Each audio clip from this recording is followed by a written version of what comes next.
সকল বাধা এবং রাজনৈতিক অস্থিরতা অতিক্রম করে এগিয়ে যাচ্ছে মংলা সমুদ্র বন্দর। বাড়ছে জাহাজের সংখ্যা, বাড়ছে আমদানি রপ্তানি পণ্যের সংখ্যা। তবে এই মংলা বন্দর উন্নয়নের পাশাপাশি এখানে কর্মচঞ্চল্য বৃদ্ধি পেয়েছে সরকারের রাজস্ব।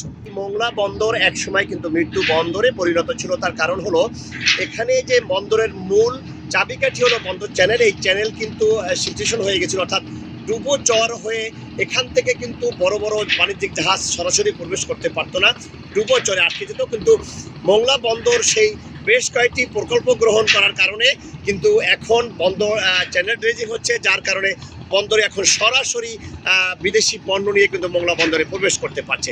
তবে বন্দর কর্তৃপক্ষ আরও যে তথ্যটি জানিয়েছে যে এখানে বেশ কয়েকটি প্রকল্প গ্রহণ করা হয়েছে বন্দর উন্নয়নের জন্য।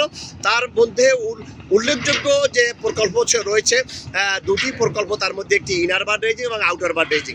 আউটার বার ড্রেজিং শেষ করার পরে ইনার বার ড্রেজিং কিন্তু কাজ এখনও চলমান।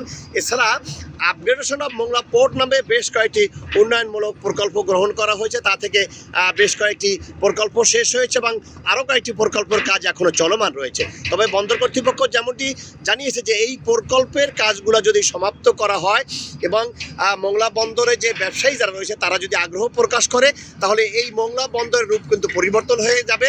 এবং এখনই কিন্তু এই দীর্ঘ এই চলতি অর্থ বছরের এই 6 মাসে প্রায় 50 লক্ষ মেট্রিক টন পণ্য কিন্তু ইতিপূর্বে আমদানি রপ্তানি করা হয়েছে।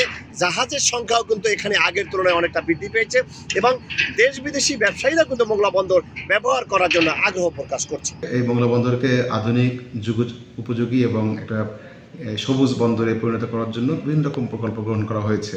তার মধ্যে আপনি জানেন যে এখানে নতুন ডাকবোট আসছে, এখানে আপনার একটা পোর্টে যে ড্রেজিং করার জন্য এখানে হপার ড্রেজার কেনার পরিকল্পনা রয়েছে।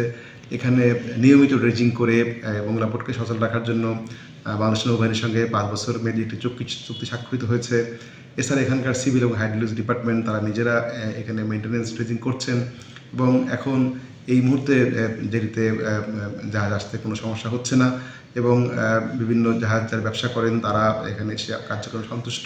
আমরা চাই যে গ্রাজুয়ালি এই বন্দরটিতে জাহাজ আগমন বৃদ্ধি পাক এবং আমাদের যে বন্দরের যে কর্মচঞ্চল এইটাই কিন্তু দিনে দিনে আরও বেশি বাড়ুক। কারণ এতে রিলেটেড আছে আমাদের অনেক শ্রমিক আছে, কর্মচারী আছে। এটি বেকারত্ব দূরীকরণে অনেক বিশেষ ভূমিকা পালন রয়েছে। এই বন্দরকে কেন্দ্র করে আমাদের যে ইপিজেড, তারপরে বিভিন্ন শিল্প কলকারখানা গড়ে উঠেছে। এতে কিন্তু মানুষের কর্মসংস্থান সুযোগ সৃষ্টি হয়েছে। বন্দরের চলমান প্রকল্পগুলো যদি দ্রুত সমাপ্ত হয় এবং বর্তমান সরকারের প্রচেষ্টায় 1538 কোটি টাকা গ্রহণ করা যে প্রকল্প, এগুলো যদি দ্রুত চালু হয় এবং ব্যবসায়ীরা যদি সম্পূর্ণভাবে মংলা বন্দর ব্যবহার করে, তবে এই মংলা বন্দরের রূপ পরিবর্তন হয়ে যাবে এবং এখানে বাড়বে আমদানি রপ্তানির সংখ্যা, বাড়বে কর্মসংস্থানের সংখ্যাও। পাশাপাশি এই গ্রহণ করা প্রকল্পগুলোর মাধ্যমেই কিন্তু মংলা বন্দর ঘুরে দাঁড়িয়েছে এবং একসময় এই মংলা বন্দর একটি আন্তর্জাতিক বন্দরে রূপান্তরিত হবে এবং এখান থেকে আয় করা রাজস্ব দিয়ে কিন্তু দেশের অর্থনৈতিক অঞ্চলে একটি বড় ভূমিকা রাখবে বলে মনে করছেন মংলা বন্দর কর্তৃপক্ষ। মাহমুদ হাসান, সময় সংবাদ, মংলা।